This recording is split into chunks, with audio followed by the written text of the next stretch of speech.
కాంగ్రెస్ లో తొలి గట్టి ఎదురుదెబ్బ డిప్యూటీ సీఎం బట్టి విక్రమార్కకు అంటూ వార్తలు అయితే వస్తున్నాయండి. దీనికి సంబంధించి వివరాలు చెప్పడానికే వీడియో చేయడం జరుగుతుంది. చాలా మంది వీడియోస్ ఉన్నారు కానీ సబ్స్క్రైబ్ చేసుకొని మర్చిపోతున్నారు. దయచేసి ఛానల్ సబ్స్క్రైబ్ చేసుకొని బెల్ ఐకాన్ ఆల్ ట్యాప్ చేయండి. ఇటువంటి ఇంపార్టెంట్ ఇన్ఫర్మేషన్ మిస్ అవ్వకుండా మీ ఫోన్ నోటిఫికేషన్ కూడా వస్తుందండి. చాలా మంది చూస్తున్నారు కానీ మీరు లైక్ చేయడం లేదని దయచేసి లైక్ చేయండి. ఇన్ఫర్మేషన్ అందరికీ తెలుస్తుంది. డిప్యూటీ సీఎం బట్టికి సిగ్గు లేదని కాంగ్రెస్ నేత బక్కా జెట్సన్ సంచలన వ్యాఖ్యలు చేశారు. ఈ మేరకు తాజాగా గాంధీ భవన్ లో మీడియాలో ఛానల్తో మాట్లాడారు. దీనికి సంబంధించిన వీడియో ప్రస్తుతం వైరల్గా మారింది. ఇటీవల యాదాద్రిలో డిప్యూటీ సీఎం బట్టి విక్రమార్క కింద కూర్చోబెట్టారని, కనీసం ప్రోటోకాల్ కూడా పాటించలేదని అన్నారు. కింద కూర్చోబెట్టిన సిగ్గు లేకుండా నేను కూర్చున్నా అంటున్నాడు విమర్శలు చేశారు. దళిత ఆత్మగౌరవాన్ని దెబ్బతీస్తున్నాడని తీవ్ర విమర్శలు చేశారు.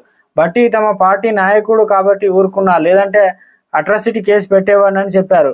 పేపర్ యార్డ్లో బట్టి ఫోటోలు తీసేసి రేవంత్ రెడ్డి ఒక్కడే ఫోటోలు వేసుకుంటున్నారని, అంటే రేవంత్ మొహం చూసి ఓట్లు పడ్డాయని అనుకోవాలని సెటర్లు వేశారు. జీవో 46 ఖమ్మం బాధితులు కూడా ఉన్నారుగా, ఎందుకు రద్దు చేయట్లేదని డిప్యూటీ సీఎం నిలదీశారు. అధికారం కోసం ఎంతకైనా దిగజారుతారని, అలా దిగజారే కింద కూర్చున్నారు. తానే బట్టి స్థానంలో ఉంటే వాళ్ళని లేపి అయినా కూర్చున్నందున, లేకపోతే లేచి బైకాట్ చేసి వెళ్ళిపోయేవాడిని అన్నారు. నామినేటెడ్ పదవులు ఒక దళితుడికి కూడా బట్టి ఇప్పించలేదు, కానీ శాసిస్తున్నా అన్నట్టు ఏమి శాసిస్తున్నాడు అని తీవ్ర స్థాయిలో ఫైర్ అయ్యారు.